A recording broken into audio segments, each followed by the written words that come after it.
दावत दी और हमें मौका दिया कि हम उनके साथ अपने ख्यालात शेयर कर सकें।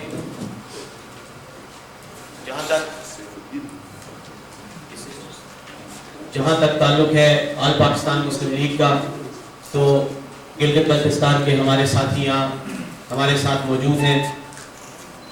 मैं इन सब का भी ज़ाती तौर पर मशकूर हूँ कि इन्होंने मुझे और मेरे साथियों को गिलगित बल्तिस्तान में आने की दावत दी और यहाँ आकर ना सिर्फ इन सब से मुलाकात का मौका मिला, बल्कि इस इलाके में ऑल पाकिस्तान मुस्लिम लीग के जो काम हैं, जो सरगर्मियाँ हैं, उनसे भी हमें बराह रास्त आगाही का एक मौका मिला। मैं अपने सहाफ़ी भाइयों से एड्रेस करते हुए ये कहूँगा कि ऑल पाकिस्तान मुस्लिम लीग बावजूद इस बात के कि पाकिस्तान की इस वक्त सबसे कम उम्र तरीन सियासी जमात है, बहुत थोड़ा अरसा हुआ परवेज़ मुशर्रफ साहब को ऑल पाकिस्तान मुस्लिम लीग में शमूलियत का ऐलान किए हुए।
अगर कुछ किया है तो वो हस्ती है, परवेज़ मुशर्रफ है। मैं यहाँ वजाहत से कहूँगा, मैं जब आपके पास आया था परवेज़ मुशर्रफ के नाम से आया था। परवेज़ मुशर्रफ के दौर में वहाँ एक मंगलत फ्रॉड धोखा करने वाला एक यही हमें फकर है। आज आप लोगों के पास पाकिस्तान का परवेज़ मुशर्रफ इस वक्त बाहर है, लेकिन उनकी जगह में एक अजीम लीडर जो परवेज़ मुशर्रफ में शख्सियत पाए जाते हैं, जो आदत है वही हमारी इस शख्सियत में भी है। उनका नाम है बैरिस्टर सैयद मोहम्मद अली सैयद। कदम बढ़ाओ परवेज़ मुशर्रफ, हम तुम्हारे साथ हैं। कदम बढ़ाओ परवेज़ मुशर्रफ, हम तुम्हारे साथ हैं। मुशर्रफ तेरे जान निसार,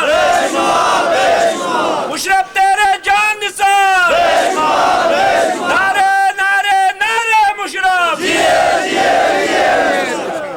हम लोग परवेज़ मुशर्रफ के कामों का, तरक्याती कामों का हिसाब करना हमारे पास बस की बात नहीं है, इतने ज्यादा है। परवेज़ मुशर्रफ के दौर हम ये देखना चाहते हैं, हर घर में खुशी थी। उस वक्त गिलगित के अंदर मुलाजिमत के लिए कुली हमें मिलते नहीं थे, क्योंकि हर डिस्ट्रिक्ट में अपना ही काम कर रहे थे। ठेकेदारों को एडवांस पेमेंट होता था। और ये भी आज मैं बताना चाहता हूँ, गवर्नमेंट के मुलाजिमीन के लिए 25% का तनख्वाह ज्यादा हुआ है पुलिस डिपार्टमेंट के लिए, वो भी परवेज़ मुशर्रफ की है। गिलगित की हैसियत चेंज कराने भी परवेज़ मुशर्रफ की है, असेंबली बनाना भी परवेज़ मुशर्रफ की है, गिलगित बल्तिस्तान का नाम रखना भी परवेज़ मुशर्रफ की है। गिलगित में कोई भी प्रोजेक्ट हो गए हैं सारे परवेज़ मुशर्रफ के हैं।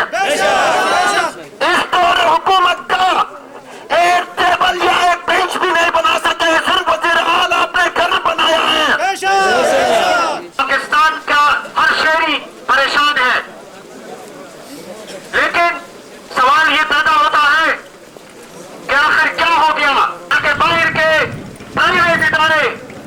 बड़ी कंपनियां, मल्टीनेशनल कंपनियां यहां पर आकर सरमायाकारी कर रही थी।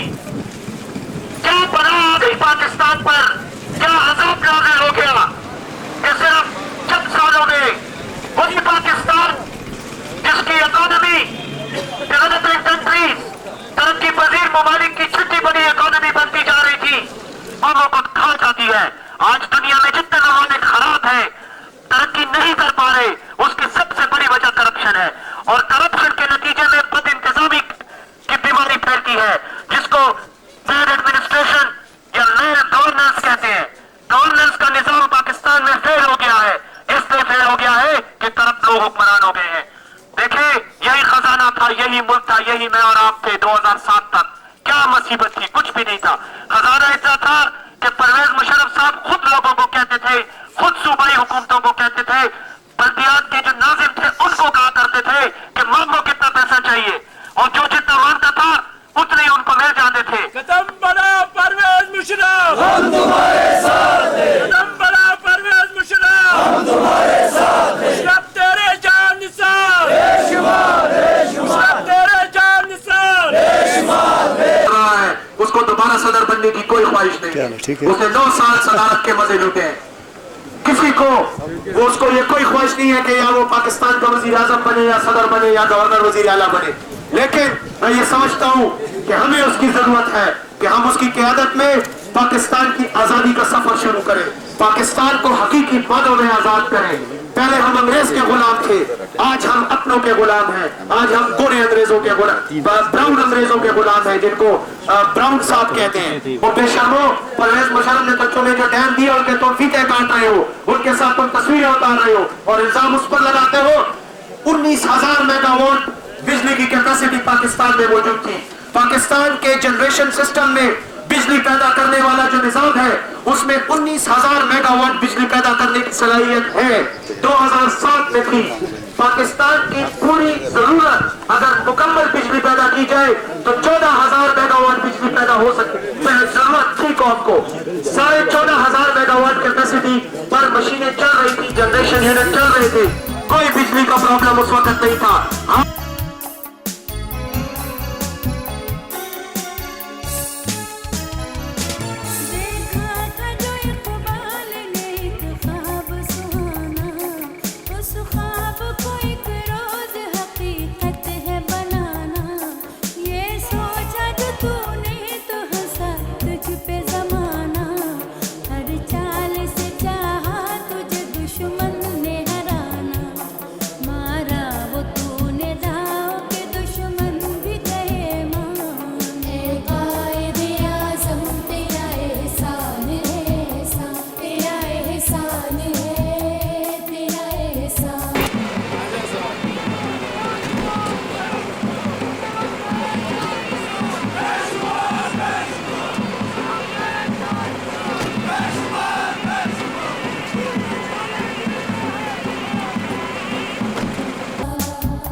हमारे महफिल से हम वेलकम करते हैं। गुंजा के सरजमीन पर एपीएमएल के जितने सीनियर रहनुमा हैं उनके हम लोग वेलकम करते हैं यहाँ पे।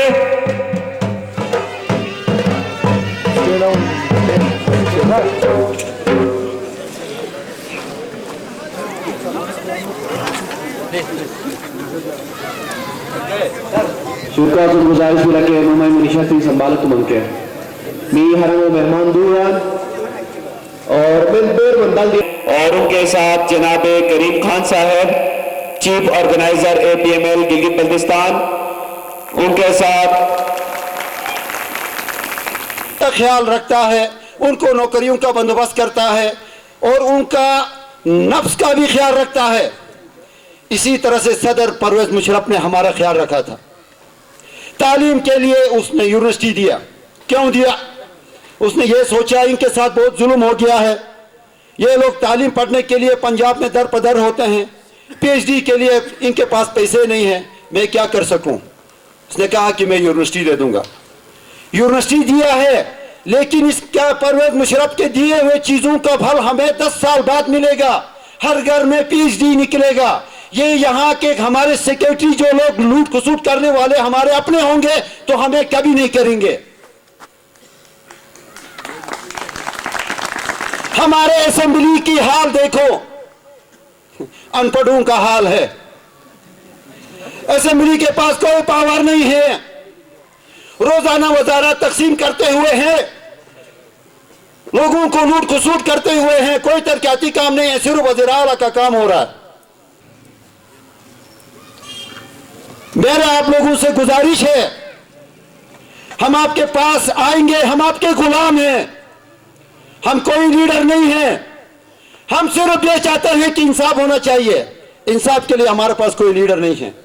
अगर लीडर होता, ऐसी आफत तो कुछ भी नहीं है। ऐसी आफत दियामर में भी हुआ था, क्या हुंजा में हुआ था? नहीं, दियामर में भी हुआ था। उधर क्यों ऐसा नहीं हुआ? हमारे साथ क्यों हुआ? सारे लोगों को अंदर करते गए, 300 लोगों को अंदर करते गए। ये नाइंसाफी था, बहुत जुल्म है। सर्दी का जोर है, आप लोगों बर्दाश्त कर चुके हैं, अभी थोड़ी सी और मेहरबानी करें, क्योंकि सदर परवेज मुशर्रफ हमारे कायद आप लोगों से खिताब फरमाएंगे और इंशाल्लाह हम उसके साथ रू हैं। और मैं ज्यादा बातें करके आप लोगों को बोर नहीं करना चाहता हूं। बहुत बहुत मेहरबानी, थैंक यू वेरी मच। इंतहाई मुअज़्ज़ज़ बुजुर्गों, साथियों, दोस्तों,